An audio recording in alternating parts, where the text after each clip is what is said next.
예수님 당시 때에 세상이 어땠는 줄 아십니까? 예수님 당시 때. 예수님 당시 때의 유대인들의 세상은요, 여러분이 아는 것처럼 율법 아래 있었던 세상이었습니다. 율법 아래. 그러면 율법 아래에서는 분명히 우리가 아는 것처럼 죄인이라는 것을 인식시켜주는 법인데, 그러니까 너희는 의인은 없나니 하나도 없다라는 걸 알려주는 어떻게 보면 법이죠. 근데 뜻밖에도 이 율법을 가지고요, 어떤 일이 벌어졌느냐 하면 정죄함이 일어난 거예요. 정죄. 율법을 가지고 사람들이 서로 사랑하는 게 아니고 율법 아래에서 서로 정죄를 하는 거예요. 그러니까 나는 너보다 율법적으로 더 잘 산다. 나는 너보다 좀 낫다. 너는 왜 그따위로 살아? 이런 식으로 율법 아래에서 어떻게 보면 예수님 시대가 이렇게 정죄하는 그런 일들이 막 있었던 시대입니다. 그래서 예수님이 왔을 때 우리가 아는 것처럼 안식일에 밀밭 사이를 다녔던 때가 있었죠. 시장에서 이삭을 잘라 먹기도 하고 했더니만 그들이 뭐라고 말합니까? 어찌하여 안식일을 거룩히 지키지 아니하고 함부로 안식일에 이삭을 잘라서 먹고 저쩌고 어디 그따위로 하느냐 막 그러죠. 심지어는 안식일에 예수님이 병자를 낫게 하는 걸 보고 뭐라고까지 합니까? 와, 안식일에 어떻게 그런 행동을 감히 할 수 있는 거예요. 결국은 어떤 일이 벌어졌냐면요, 율법이 인간을 위해, 법이 인간을 위해 존재해야 되는데 어느 순간에 인간이 법을 위해서 존재하게 된 것과 똑같은 일이 벌어졌습니다. 제가 호주에 와가지고 처음으로 인상적이었던 법이 뭐였느냐면은 신호등법이었습니다. 호주 여기 신호등에 눌리는 버튼이 있죠.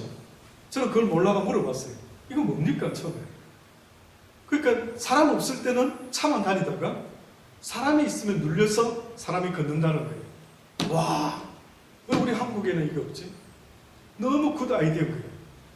가장 제가 한국에 있을 때에 좀 힘들었던 거, 해프닝이 있었던 거 뭐였느냐면 밤중에요, 차도 없는데 신호 대기하고 기다리고 서 있는 거 있죠. 야, 그러니까 어느 때는 차도 없이 그냥 건너도 되는데 이 법으로 묶어놨다니까 꼼짝없이 못 건너겠더라고요. 근데 호주 사람들은 막 그런 거 자연스럽게 건너더라고요. 초창기 때 제가 보니까요. 왜 법을 안 지키느냐 이랬더니 막 그때 제가 아주 충격적인 대답 들은 거, 그게 뭔지 압니까? 법은 사람을 위해서 존재하는 거예요. 사람의 편리를 위해 있는 거니까 차가 없으면 자기 책임하에 걷는다는 기본적으로. 이게 호주의 신호 공부해보면 그 기본으로. 그때는 그랬는데 요즘 어떻게 달라졌는지 모르겠어요. 근데 예수님이 딱 태어나셔서 이제 거기 사시면서요, 이렇게 딱 보니까 이거 뭐 유대인들 법이 막 사람을 막 옥죄어 오는데 엄청 부담스러운 겁니다. 그 중에서도 정말 이런 법이 어떻게 있을 수 있을까 싶은 법이 있었어요. 그는 율법도 아니고 뭔지 아십니까? 장로들의 유전이라는 게 있었어요. 그 장로들의 유전에 어떤 말까지 있었는지 아십니까? 하나님에게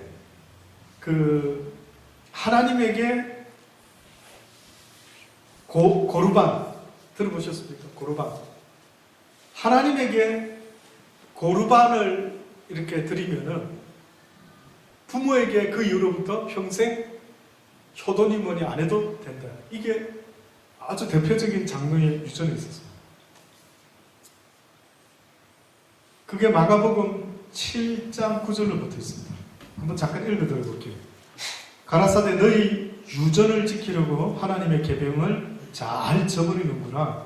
모세는 내 부모를 공경하라 하고 아비나 어미를 회방하는 자는 반드시 죽이라 하였거늘 너희는 가로되 사람이 아비에게나 어미에게나 말하기를 내가 드려 유익하게 할 것이 고르반 곧 하나님께 드림이 되었다고 하기만 하면 그만이라 하고 제 아비나 어미에게 다시 아무 것이라도 하여 드리기를 허하지 아니하여 너희의 전한 유전으로 하나님의 말씀을 폐하며 또 이 같은 일을 많이 행하고 있구나. 이것이 유대인들이었습니다. 그러면 여러분 유대 사회 분위기가 어땠을까요? 유대 사회 분위기. 한국 사회 분위기, 호주 사회 분위기, 유대 사회 분위기를 안 살아보셨지만, 그렇죠? 여기 한국에서 청소 여기서 하시는 분 중에 한국 분이요. 저보고 이런 이야기 하시는 분이 있었어요. 와, 목사님, 유대인들, 와, 진짜 놀랐습니다. 이러더라고요. 저는 무슨 말씀인가 했더니만, 그분이 청소를 하는데 유대인 집에 청소를 한번 하러 간 적이 있었더라고요. 근데 다른 호주 사람들은 키 맡기고 어디 가든지 이러잖아요, 기본적으로. 근데 그 유대인 사람 뭐 다는 아니었겠지만 세상에 처음부터 끝까지 지켜보더라고요. 저 따라다니면서 지켜보면서 이 사람이 뭘 훔쳐가려는지 뭐 하여튼 감시 아닌 감시를 하는데, 와, 그렇게 의심 많은 자가 바로 유대인이었군요. LA 같은 데서도 그런 이야기가 있더라고요. 유대인들이 하던 사업 업그레이드 하면 그 이어받는 사람이 한국 사람입니다. 근데 유대인들이 주로 거쳐가는 직업이 전당포였다고요. 전당포. 근데 한국 사람들이 이상하게도 유대인들이 했던 직업을 이어가지고 하는 경향이 많이 있더라고요. 그래서 우리 한국 사람들하고 유대인이 좀 비슷한 점이 뭔가 있는 것 같아 라고 말하는 이야기도 있습니다. 그럴 정도로.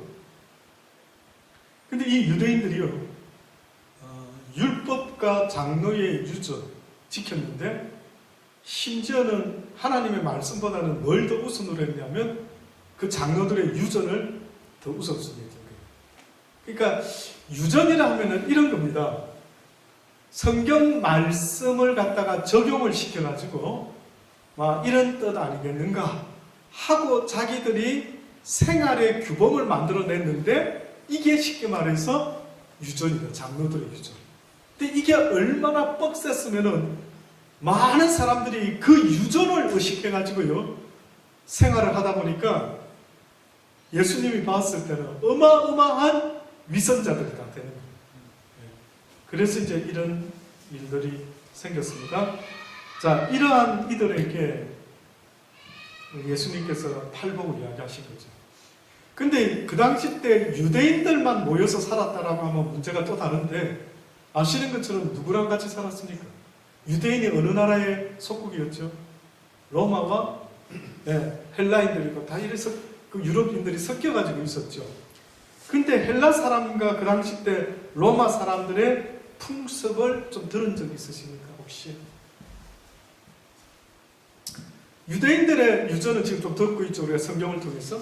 근데 혹시 여러분 그 당시 때 헬라 사람들하고 로마 사람들의 생활의 그런 어떤 규범 같은 거, 혹시 그런 거 뭐 좀 아시는 게 있습니까? 좋은 거는 잘 안 전해지는데 좋은 거는 모르겠는데, 아주 안 좋은 것 중에 보니까 세상에 뜻밖의, 놀라지 마십시오. 그 당시 때 특히 헬라 로마 사람들이 애를 낳았는데 애가 마음에 안 들면은 이거를 버려도 상관없었습니다. 뜻밖이죠. 딱 태어났는데 이 기분 나쁘게 저거 엄마만 닮았다 이러면은 어떻게 갖다 버리고 그랬습니다. 누구 노예로 팔아버렸다 뭐 어째 줬는지 어째 그런 어떤 악습, 안 좋은 그게 그 사회에 있었거든요. 그러니까 한마디로 말하면요, 율법 밑에서 사람들이요 어떤 인간형이 되고 말았느냐면 한마디로 긍휼과 자비가 없어졌어요. 사람을 상대하면요 그 사람의 흠을 잡기 시작하는 거예요. 저거 돌 던질 뭐가 있을 건데 저것도 털어 먼지 안 날 리가 없는데 이렇게 사람을 갖다가요 그렇게 된 거예요. 그러니까 어떨까요? 느낌이 숨 막히는 거예요. 서로가 그랬을 때 한번 걸렸다, 요거 걸렸다 하면 이제 돌멩이 잡아 던지는 거예요. 그래서 끌고 나와가지고 내가 이거 현장 목격했어, 죽여야 돼요. 저는 이 사회, 이런 사회가 어떻게 보면 우리도 여기도 지금도 똑같지 않습니까? 한국에도 뭐 진경준 뭡니까 검사장 저 잘은 기억이 안 나는데 한때 특검 맡아가지고요 막 죄지은 놈들 다 나와 막 잡아서 막 넣고 족치고 그치요. 뭐 대단했던 걸로 제가 기억이 나는데 그 사람이 이제 어떻게 됐습니까? 걸려들었죠. 그러니까 이제 또 그 사람을 또 잡아. 그러니까 어떤 면에서는요, 율법이라는 것은 율법 안에서 사람들이 선해지고 착해지고 좋아지면 좋은데 율법 안에서 인간들이요, 전부 다 자기 차례가 올 동안 어떻게 보면 기다리는 것 같은 완전 사단에게 자, 네 순서 좀 기다려 이놈아. 너도 곧 잡힐 거야. 너도 드러날 거야. 이게 꼭 그런 느낌이 있죠. 그 사회 분위기가. 그러니까 어떻게 보면 어느덧 우리가 사는 정말 대한민국, 뭐 호주, 뭐 다 어떻게 보면요, 언젠가 네 순서를 기다린다. 사단이가 율법 위에서 웃으면서 하하하, 네 놈도 언젠가 걸려들겠지. 왜? 죄 없는 자가 하나도 없다 보니 누구든 언젠가 또 걸려들거든요. 꼭 그거를 사단이 기다리면서 기회를 보는 것 같은 이런 느낌인 거예요. 오히려 어떤 법이요, 나로 하여금 긍휼과 자비 속에서 사는 그런 법이면 좋겠는데 이게 아닌 거예요. 그래서 저는요, 여러분의 가정과 우리 교회가 긍휼과 자비가 은혜의 법이 우리를 다스릴 수 있는 그런 공동체가 되면 참 보기 좋겠다. 그렇죠? 참 좋겠다. 누가 실수해도 다음부터 그러지 맙시다. 이렇게 하면서 따뜻거려주고 또 이끌어주고 기도해주고. 근데 뭐 좀 실수했다고 저거 봐, 내 저럴 줄 알았어 이러고 있는 여러분이 만약에 그러고 있으면 그건 놀래야 될 일입니다. 어머, 내 순서도 오겠구나. 그렇죠? 저는 반대입니다. 저는요, 첫째는 저는 여러분한테 이렇게 정죄할 자격도 없고, 그래서 하나님이 뭐라고 표현까지 했냐면 긍휼히 여기는 자는 복이 있나니 긍휼히 여김을 받을 것이래. 그럼 하나님의 긍휼은 이미 예수를 통해서 우리에게 나타났죠. 근데 지금 하나님이 그 긍휼이 네 것이 되기 위해서는 조건이 하나 붙어 있어요. 다. 그 조건이 뭐냐면 너도 어떻게 해야 된다고요? 긍휼을 베풀어라. 저는 여러분이 신앙적으로 막 율법적으로 막 신학적으로 공부 많이 하는 것도 좋고 막 똑똑한 것도 좋고 막 IQ 좋은 것도 좋고 막 다 좋습니다. 근데 저는요, 그 마음이 예수님처럼 온유하고 겸손하고 따뜻하기를 주의 이름으로 축원합니다. 따뜻해야 됩니다. 따뜻 안 하면 냄새 납니다. 그럼 사람이 가까이 안 와요. 가까이 안 와요. 우리 사모도 가끔씩 저보고 안 따뜻하대, 까칠하대, 뭔가 이성적인 것과 그렇습니까? 저는 아니라 생각합니다. 본인이 같이 사는 사람만 아니었으면 본인도 날 좋아할 텐데 뜻밖의 그냥 같이 살다 보니까 어느 순간에 막 그냥 알거 모를 거 알다 보니, 그렇죠? 그래서 저도 애를 씁니다. 그래서 어떻게 저 사람이 내가 따뜻한 사람이면 느낄 수 있도록 어떻게 해주지? 이게 고민입니다. 그래서 집에 늦게 들어와도 다 사주죠. 다 사주는데 그저 늦게 와도 막 안 물어보려고 애쓰고 까칠하다 할까봐 그저 막 하여튼 간섭 안 하려고 하고 애를 쓰고 있습니다만 따뜻한 사람이 분명히 좋습니다. 정말 내 남편이 내 아내가 좀 부족해도 저 사람은 그래도 마음이 따뜻하다. 저는 이것이 여러분과 저의 장점이 되어야 되죠. 그래서 그것이 바로 성경이 오늘은 팔복 중에 긍휼히 여기는 자가 바로 하나님의 긍휼하심을 받는다. 아침에도 잠깐 말씀드렸는데 긍휼이라는 것은요,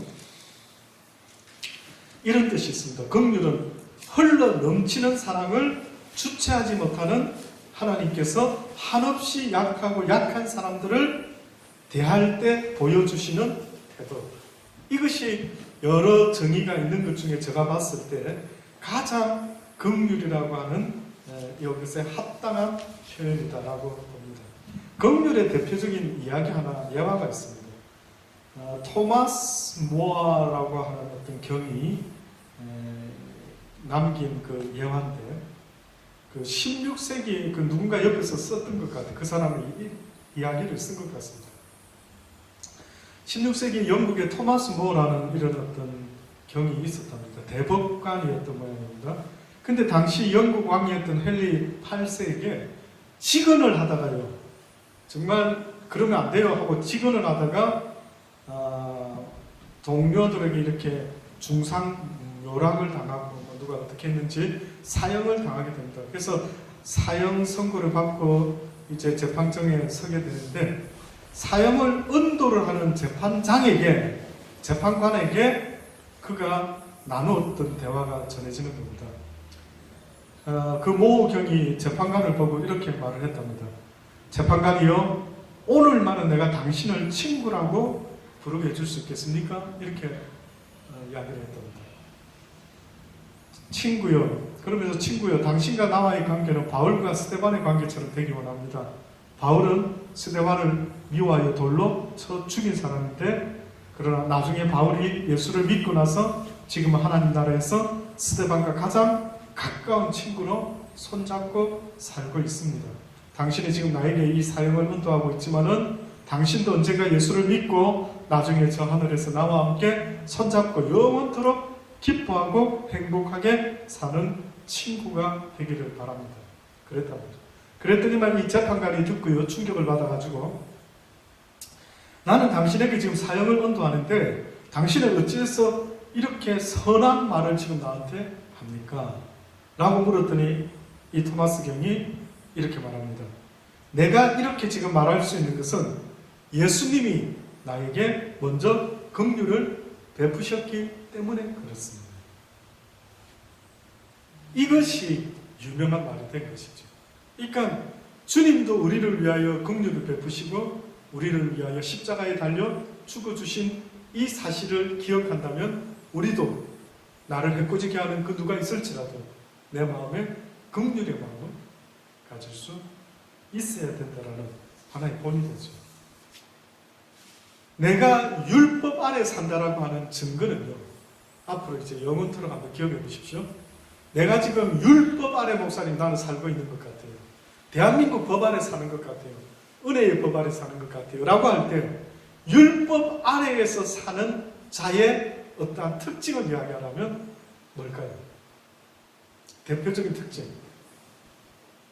조금 어려울 수도 있고요. 내가 이렇게 반응하는 거 보니까, 내가 이때까지 율법 아래 살았구나. 뭘까요? 율법 아래 사는 사람과 은혜의 법 아래 사는 사람의 근본적인 차이가 하나 있다. 쉽게 말하면 예수님이 수고하고 무거운 짐진 자들아 다 내게로 오라. 그 수고하고 무거운 짐진 자들은 어떻게 보면 율법 아래에서 사는 사람이었거든요. 율법 아래. 율법 아래에서 유대인 바리새인들이요, 자기들을 지키지도 않으면서 계속해서 긍휼 없는 법을 냅다 이야기하니까 사람들이 아예 그냥 쓰러질 지경이었습니다. 율법과 은혜의 법의 차이가 있다면, 그래서 예수님이 그들을 부르시고 나는 마음이 어떻다고요? 온유하고 겸손하니 누구든지 내게 와서 내 멍에를 보고 내게 배우라. 그렇게 이야기했죠. 자, 그러면 무슨 차이가 있을까요? 그 증거가 있어져야 됩니다. 네가 역시 은혜의 법으로 들어왔구나. 나 아직 한참 멀었어. 설마 그게 증거가 될 수 있을까요? 근데 제가 겪어보니까 이게 증거가 되겠다. 뭘까요?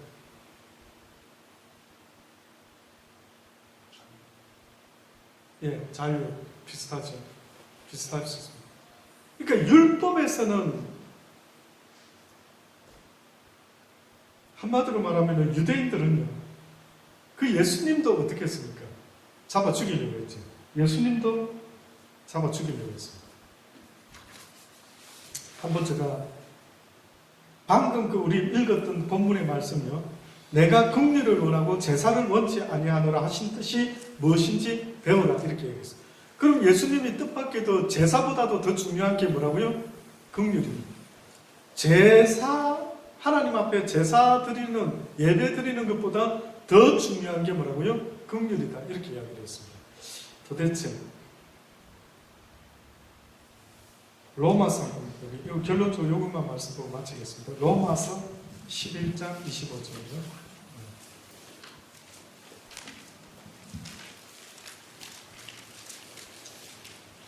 긍휼을 앞으로 성경 읽으실 때 제가 하나 팁을 개인적으로 한번 드릴 수 있는 것은 긍휼의 단어 속에는요 꼭 구원이 연결이 되어 있습니다. 구원. 그러니까 하나님이 우리를 구원하기 직전에, 우리를 사랑하기 직전에 어떻게 보면 긍휼의 마음을 먼저 가졌다. 예를 들어 죄인된 인간을 하나님이 사랑할 수 있을까요, 없을까요? 자, 물어볼게요. 죄인을 사랑할 수 있을까요, 하나님이? 잘 생각해서 대답 한번 해보십시오. 거룩하신 분, 죄가 없으신 분, 이분이 죄인을 사랑한다? 말이 됩니까? 어때요? 끝까지 죄를 가지고 있는 상태의 사람 사랑은 못하실 것 같아요. 그러니까 하나님과 죄는 상반된. 상반되죠. 인정하십니까? 그렇죠? 그럼 하나님은 죄를 사랑할 수 없어요. 그럼 하나님이 죄인을 용서했다라고 할 때 그 용서가 어디서 나온다는 얘기예요? 그렇죠? 긍휼에서 나왔다고 말할 수밖에 없어요. 그러니까 이 단어가 긍휼이요 구약에 보면 어마어마합니다. 단어가 한번 컴퓨터 있으면 치면 두들겨 보면요 긍휼의 단어는 구약 성경에 어마어마하게 나옵니다. 그러니까 구약 사람들이 우리에게 긍휼을 베푸소서, 긍휼을 사랑을 베푸소서, 이거는 말도 안 하는 거예요. 먼저 긍휼을 베풀어 달라고, 자비와 긍휼, 은혜를 베풀어 달라고, 값없이 그냥 조건이 없는 그것을 좀 달라고 이렇게 이야기를 합니다. 사랑은요 자꾸만 사람들이 뭐 어머님의 사랑은 거지 없으라 이렇게 사랑이 엄마의 아빠의 사랑은 무조건적인 사랑이라는데 그게 틀린 겁니다. 저도 아이 머슴에 셋을 키워보지만 무조건적인 사랑이 아닙니다. 인정하십니까? 어느 때는 마음에 안 들죠. 어느 때입니까? 네. 엄마 아빠한테 죄질 때, 다시 말해서 엄마 아빠의 말을 어길 때. 선교사님은 아이 하나밖에 없어서 저는 한 서너 있었어야 되는데 이 주의 정도로 한 서너 키워봐야 됩니다. 그래서 진짜 이 다양한 자식을 통해서 뭔가 깨닫는 것이 엄청납니다. 세 명이 네 자식, 최연, 큰 자식, 강아지? 강아지, 서준이, 큰 자식, 큰 아들. 베니. 네. 그 간접 경험이 좀 있습니다. 근데 이 녀석들을 키워보면은요, 부모의 사랑은 사랑이 무조건 사랑합니까? 진짜 이거는 우리가 아무리 이쁜 별이니 진이니 어때요? 무조건? 아니죠. 애는 쓰죠. 근데 화낼 때 있죠. 화낼 때. 어느 앞에서 화냅니까, 여러분은? 암만 내 자식이지만 뭔가 엄마가 가르쳐주지 않고 하지 마라 했는데 죄를 지으면 어때요? 그것까지 사랑합니까? 아니죠. 그거 사랑하는 부모는 없죠. 그러니까 틀렸죠. 무조건 사랑이 아니에요. 그럼 부모의 사랑은 무조건 사랑이 아니라 뭐 아가페의 사랑 어쩌고 저쩌고, 하나님은 죄인을 무조건 사랑하는 게 아닙니다. 죄인을 하나님은 사랑할 수가 있다 없다? 없다. 그래서 하나님이 우리를 구원하신 그 구원에 전제되는 마인드는요, 어떻게 보면 성경에 긍휼이라는 단어가 있습니다. 긍휼. 한번 여러분도 조금 고민하면서 읽어보세요. 성경책. 뜻밖에도 하나님이 어떻게 보면 우리에게 긍휼을 베풀어 주셔서 우리를 구원하셨대. 그래서 그 구원과 그 사랑을 이제 우리가 깨달아가면서 그 하나님의 사랑에 이제 우리가 넘어지죠. 이렇게 나를 사랑하셔서 긍휼을 베풀어 주셨구나 라고 이제 이해가 되면서 깨달아가게 되는 거죠. 여기 보면은요, 로마서 11장 여기에 보면은 이런 말씀이 있죠. 25절부터 형제들아 너희가 스스로 지혜 있다함을 명키 위하여 이 비밀을 너희가 모르기를 내가 원치 아니하노라. 이 비밀은 도대체 무슨 비밀인지요? 이방인의 충만한 수가 들어오기까지 이스라엘의 들어는 완악하게 된 것이다. 그러므로 온 이스라엘이 구원을 얻으리라. 이스라엘이 완악하게 되어서 하나님을, 예수님을 거역하게 되고 하는 이 모든 그 배후에 어떤 하나님의 섭리가 있었습니다. 놀랍죠? 참 그래서 어려운 거예요. 그래서 어떤 사람이 이런 말 하더라고요. 아, 그러면 하나님이 우리한테 너 왜 나 안 믿어? 이런 잘못을 지적할 수 있습니까? 어떻게 보면 하나님의 뜻이 이스라엘이 왜 이렇게 예수님을 거절하고 이렇게 됐는지. 근데 여기 이제 비밀이 나옵니다. 이방인의 충만한 수가 들어오기까지 이스라엘의 덜어는 완악하게 된 것이라. 온 이스라엘이 구원을 얻으리라. 기록된 바 구원자가 시온에서 오사 야곱에게서 경건치 않는 것을 돌이키시겠고 내가 저희 죄를 없이 할 때에 저희에게 이루어질 내 언약이 이것이라 함과 같으니 저희들에게 죄를 없이 할 때에 이루어질 내 언약이 있답니다. 복음으로 하면 저희가 너희를 인하여 원수된 자요, 쉽게 말해서 택한 자와 이방인의 이야기를 합니다. 택하심으로 하면 조상들을 인하여 사랑을 입은 자라. 하나님의 은사와 부르심에는 후회하심이 없느니라. 너희가 전에 하나님께 순종치 아니하더니 이스라엘에 순종치 아니함으로 이제 무엇을 입는다고요? 긍휼을 입었는지라. 예수님을 순종하지 않았을 때는 이제 죄의 대가만 벌이 다가와야 되죠. 근데 하나님은 벌을 주기를 원했던 것보다 이제는 뭘 베풀기를 원한다고요? 긍휼을 베풀기를 원한다. 한번 방법 써보셨죠? 노아 시대 때도 써보고 소돔과 고모라 때도 써보시고 인간을 한번 족쳐가지고 정신 바짝 차리게 어떻게 해보시려고 했는데 이게 인간들한테 잘 안 통하는 걸 느끼셨던 것 같아요. 그래서 긍휼이라는 것을 지금 설명을 하면서 이제 베풀기로 작정을 합니다. 이와 같이 이 사람들이 순종치 아니하니 이는 너희에게 베푸시는 긍휼로 이제 저희도 긍휼을 얻게 하려 하십니다. 그러면 긍휼은 누구에게 나타나는 것입니까? 순종하는 자에게, 불순종하는 자에게. 불순종하는 자가 구원을 얻었다. 이방인이 구원을 얻었다라고 말하려고 하면은 어떻게 보면 하나님의 사랑이라는 단어보다는 긍휼이라는 단어가 더 가깝다. 긍휼. 자, 그리고 마지막 이 단어. 이게 참 놀랍습니다. 하나님이 32절에 보면요. 하나님이 모든 사람을 순종치 아니하는 가운데 가두어 두심은 모든 사람에게 뭐라고요? 긍휼을 베풀러 하심이라. 저는 이것이 바로 선악과를 따먹을 때 왜 하나님이 막아주지 않느냐. 왜? 막으려고 했으면 막을 수 있었을까요? 없었을까요? 저 생각에는, 저 개인 생각입니다만은 만약에 선악과를 따먹으려고 하는 아담과 하와를 멈춰라 하고 막으려고만 하셨으면 막았겠죠. 근데 안 막았어요. 그렇죠? 그러면 우리가 어떤 자들은 이제 이럽니다. 하나님도 방조죄에 해당된다. 이랬단 말이죠. 근데 목적이 그게 아니었습니다. 하나님은. 그래서 우리가 하나님의 그 크고 놀라운 부요하심, 계획하심을 다 이해할 수가 없다는 게 왜 그러면 내버려 둬가지고 우리를 불순종에 가둬버렸느냐. 우리는 왜 죄악에 가둬버렸느냐. 왜 우리가 태어났더니만은 보니까 내 모친이 죄중에 나를 잉태하고 해산해서 내가 죄 가운데 밥 먹듯이 왜 이렇게 태어나도록 만들었느냐. 오늘 그 대답이 뭐라고요? 하나님의 긍휼하심 나타내기. 그러니까 우리는 내가 똑똑해서 예수를 지금 믿고 있는 게 아니고 하나님의 긍휼하심 때문에 예수를 믿게 되고 아버지라 부르게 되었으니 자랑할 것이 조금도 나에게는 있다 없다? 없다라는 거예요. 그러니까 여러분은 사랑의 빛을 진 거예요. 그래서 하나님이 이제는 이 빛을 갚아라. 예수 모르는 이들에게 너희가 나 대신 어떻게 보면 예수 믿으셔야 됩니다. 예수 믿으세요. 삼겹살 해드릴게요. 예수 믿으세요. 언제든지 짜장면 사드릴게. 예수 믿으세요. 이렇게 말하는 이유가 있다면은 바로 이것 때문에 그 빛을 갚는. 그래서 성경에는 사랑의 빛 외에는 어떤 빛도 지지 말라. 긍휼의 빛 외에는 어떻게 보면 어떤 빛도 지지 말라. 지지 말라는 거예요. 그러니까 우리는 졌죠. 사랑의 빛을, 긍휼의 빛을. 그러니 우리는 갚아야 돼요. 그러니까 여러분 절대 사람이 변화되는 거는요. 잘 가르치는 것도 좋아요. 근데 가르칠 때 화내면 안 됩니다. 제가 아까 중에 율법과 은혜법 안에 있는 차이가 뭐냐면 화입니다. 성경에 보면 가르치는 자는 무엇 함으로 가르쳐야 되는지 아시면 기억나요? 신학생 허영우 전도사. 가르치는 자는 온유함으로. 예, 맞지? 온유함으로.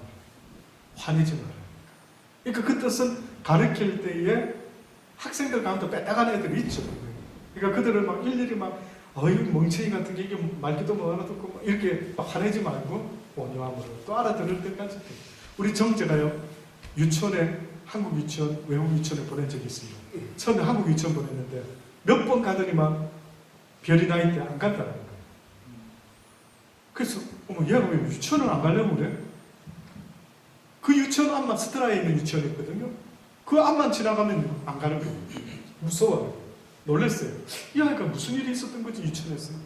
근데 외국 유치원에 보내고 나니까요. 너무 해피하는 거예요. 나중에 물어봤어요. 너 왜 한국 유치원에는 안 가려고 그래? 선생님이 이랬다는 거예요. 쌤, 그러면 안 돼? 너 그러면 안 된다 했어. 그러면 안 된다니까. 나 안 되겠다. 코나에 가서 그 아이가요, 뭘 느끼고 왔냐면 무서움을 느끼고 왔대요. 무섭대요. 한국 유치원 선생님이 무섭다고. 별이는 한국 유치원이니까. 두 군데. 잘 넘어가기를 성격 좋으니까 넘어갈 수 있었지만. 근데 승재는 한국 유치원이었는데 그 선생님 중에 누군가 그랬겠죠. 무섭게 뭘 한 것 같아요. 그래서 안 가는 거예요. 외국 유치원에 보내놨더니만요. 너무 해피하게 다니는 거예요. 제가 승재를 그다음 또 물어봤죠. 뭔가가 있으니까 내가 알아봐야 되겠다 싶어. 승재야, 쌤, 여기는 왜 해피하냐? 그랬더니 그 아이가 뭐라고 하는지 압니까? 여기 선생님, 유치원 외국 선생님은 이렇게 가르친대요. 쌤, 그러면 안 돼. 쌤, 그러지 마. 쌤, 그러면 안 되는데. 될 때까지 가르친대요. 성격 좋죠. 될 때까지요. 전 그걸 보면서 저도 한국에서 자라다 보니까 한국의 그 우리의 컬처 중에 꼭 여쭤 보면 대감마님들 자제분들 막 어디 대감쯤에 내 이놈 내 책을 알렸다 막 이러니까요. 이 호통치는 거 뭐 이런 거가 우리도 모르게 자연스럽게 뭐가 좀 배겨 있는 거 아닌가 이런 생각도 들더라고요. 그래서 여러분. 사랑의 온유한 방법은 좀 더디 시간이 걸리지만요.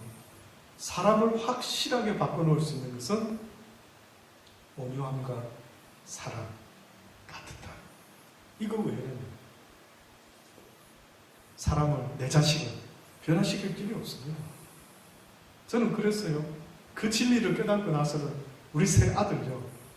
엄마는 막 잔소리하고 막 그러죠. 근데 저는 진짜 엄청나게 부드럽게 합니다. 엄청나게 나의 마음과 성심을 다하여 참고 또 참으면서 엄청나게 조금 따끔하게는 말해줘도 그 다음에 또 따르려주고 제가 잘하는 전공 피자빵 하나씩 만들어주면서 엄청 맛있게 만들어줘요.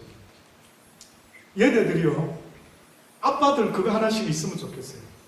얘네들이요 뜻밖에도 아빠의 사랑의 말도 기억하지만 아빠가 만들어준 피자빵 너무 맛있어요. 어디서도 맛볼 수 없어요. 아빠 피자빵 만들어주세요. 이런 거 하나 있으면요 그 사랑이 오래 남는 것 같아요. 대충 레시피 하지 말고요 근성으로 그래서 저희 사모한테는 엄마한테는 피자빵 말 안 합니다. 특히 우리 정재 꼭 아빠한테 와서 만들어요. 엄마한테 만들어 달라 해. 엄마 만들어주는 거 맛. 우리도 한번 만들어주세요. 그 어떤 파인치?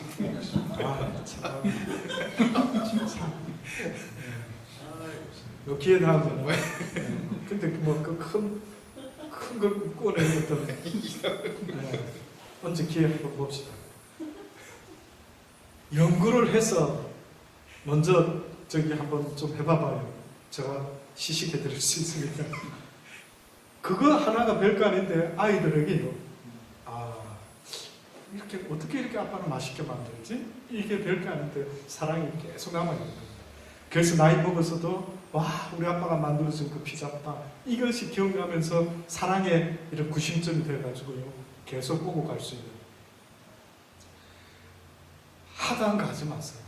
싸납게 하지 마세요. 너무 무섭게 하지 마세요. 저는 그게 오래 못 간다 생각해요. 오해 살 수 있어요.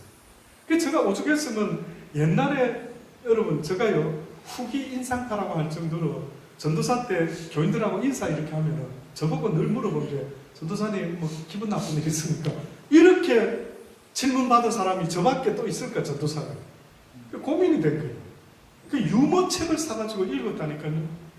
어떻게 하면 나는 안 그런데 겉으로 표현이 안 되는 거야. 애를 써보려고 했던 겁니다.